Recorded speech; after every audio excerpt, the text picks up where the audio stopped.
and to understand that there's people that don't care about you. There's people that are jealous of you. That means they're gonna lie on you. They're gonna celebrate your trial. Seatbelt.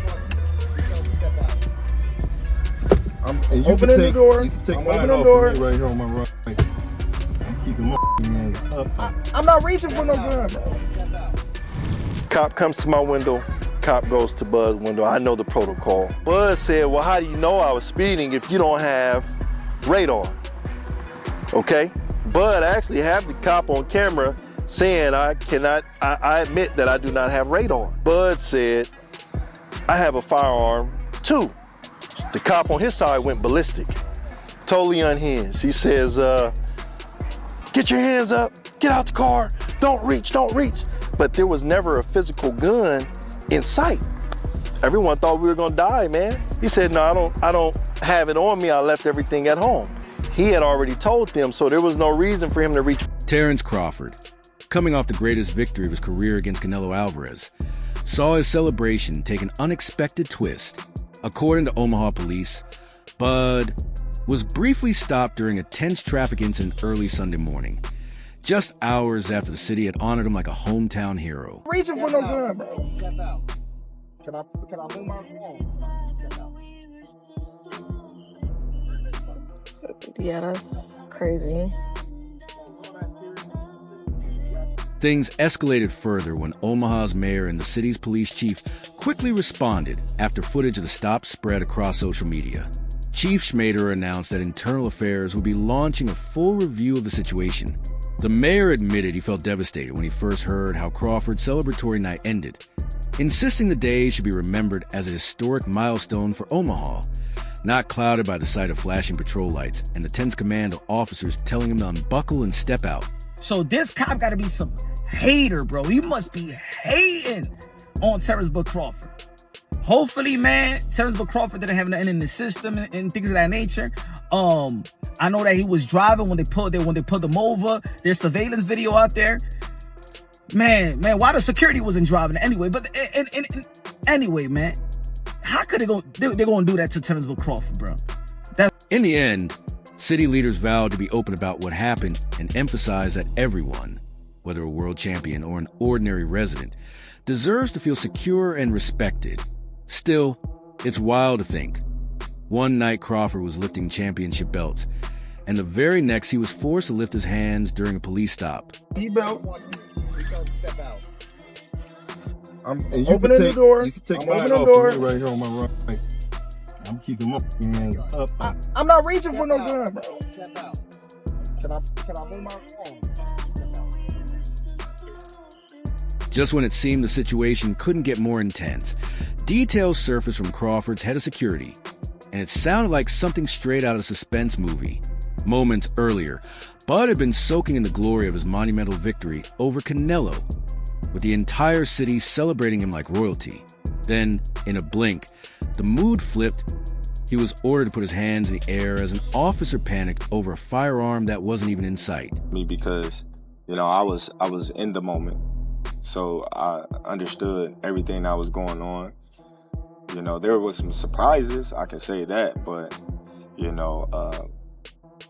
me being in that moment and knowing everything that was going on when it was happening, it was like everything just slowed down to me at that moment. One night you're clutching championship belts. The next you're holding your breath, terrified of making the slightest move. According to the security team, they genuinely believed their lives were in danger. That's a level of pressure no boxing match could ever prepare someone for. Comes to my window. Cop goes to Bud's window. I know the protocol. Bud said, well, how do you know I was speeding if you don't have radar?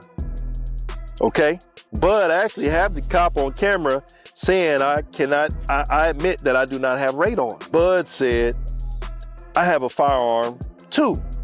The cop on his side went ballistic, totally unhinged. He says, get your hands up, get out the car, don't reach. But there was never a physical gun in sight. Everyone thought we were gonna die, man. He said, no, I don't have it on me, I left everything at home. he had already told them, so there was no reason for... What makes this story hit even harder is a reminder that no matter how dominant you are inside the ring, life outside of it can flip without warning. One moment, you're the city's champion, and the next you're caught in a terrifying traffic stop. For Crawford, it's especially chilling. He just welcomed a newborn. He's got a family celebrating him, and his entire hometown behind him. Then, in an instant, it all turns into flashing lights and fear. This isn't some hyped-up boxing drama. This is real life crashing in at the worst possible time. And honestly, it leaves people asking, if something like this can happen to Omaha's greatest, what does that mean for everyone else? It's heavy, it's real, and it shows why you can never underestimate the unexpected. No matter how prepared you are, no matter how calm you are, if you run into a rogue police officer who wants to escalate, then he's going to escalate. Be a man who can receive his second key to the city and have a firearm pulled on him by the Omaha Police Department all in the same day. Imagine that. Man, I thought we were getting ready to lose our lives. Oh man, it was terrible. And just when it seemed like the night couldn't reveal any more hard truths, former champ Tim Bradley weighed in with some words that felt equal parts fight breakdown, life lesson, and wake-up call. He compared Crawford's emotional high after conquering Canelo to the way it all came crashing down in seconds. His point was clear. It doesn't matter how many titles you own or how many legends you've defeated. The real world has a completely different set of rules. Picture it. Crawford silences Canelo in front of millions, becoming the center of the boxing universe, only to be silenced hours later by red and blue lights on a quiet street. That whiplash shift feels less like a sports headline and more like the opening scene of a powerful documentary. Terence Crawford, it don't matter what you do for your city, man. Bruh, I'm letting you know right now, man, with this incident right here, they waiting on you to do something bad. This dude right here, he was trying to jack you. He was trying to catch you slipping. That's all it was. Seeing you on TV, displayed all on TV, parade shut down and stuff. He gotta be, securing certain points and stuff like that. He mad. He mad to see you be as big as you are. Bradley's takeaway carried real weight. You can't truly claim a city as your own unless the people in power, including law enforcement, stand with you. That wasn't just fight talk. It was reality. In the ring, Crawford faces world champions and leaves with belts. Outside the ropes, he's up against perception's authority and now citations that dim the glow of his triumph. Bradley's reflection highlighted just how delicate that balance is, how quickly victory can twist into vulnerability. It underscored that even the most accomplished athletes can't escape the realities of everyday life. Earning global respect with your fists is one thing. But at home, the battles are of a very different kind. I swear, man, when things are going too damn good, man, something always gotta ruin it, man. In his city, let him know. Let him know. With this pullover, this was authorized. Think about that. Authorized to pull him over. That you ain't gonna never be bigger than us. That's what the cops send a message. I don't care what anybody say. The cops send a message. This our city. You might got the key, but I got the handcuffs.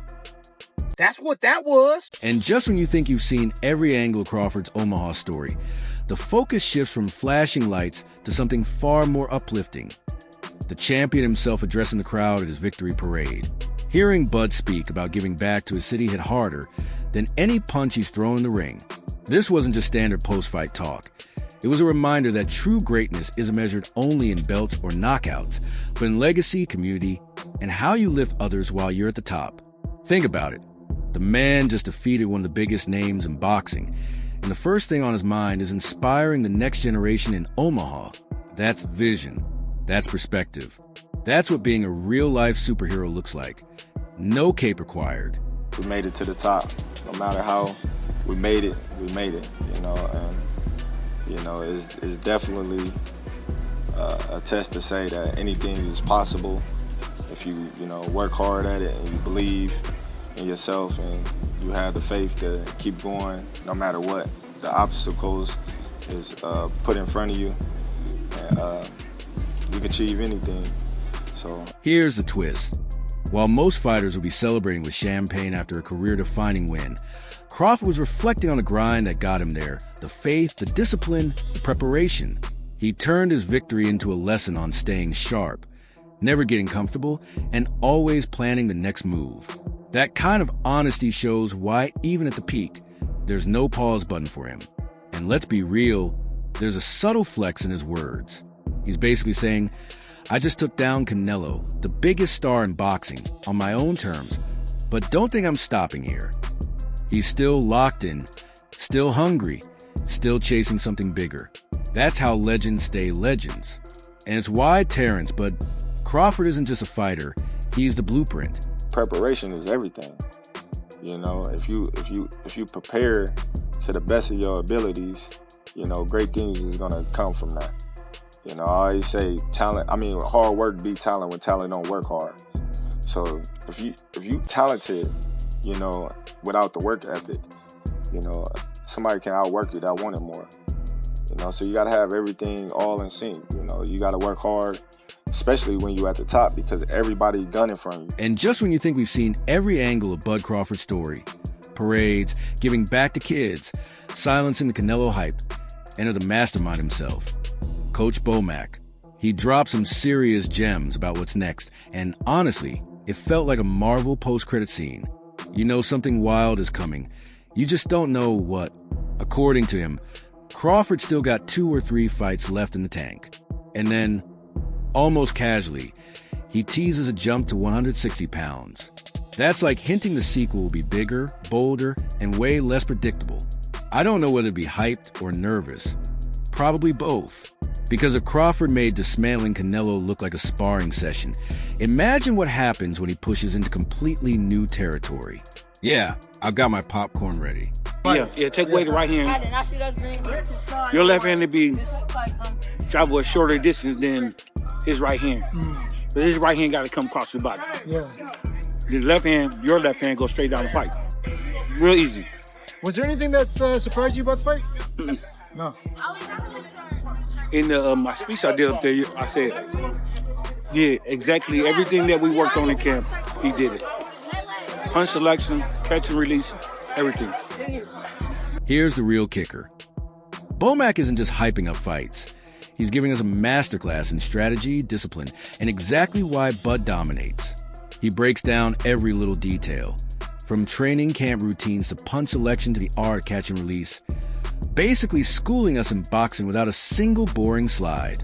And honestly, this is why legends aren't just lucky, they're built, tested, and refined to perfection. The subtle flex is clear. Bud's done a lot, but he still has plenty left in the tank. It's like watching the climax of a thriller and realizing the twist hasn't even hit yet. You just can't sleep on Terence Bud Crawford.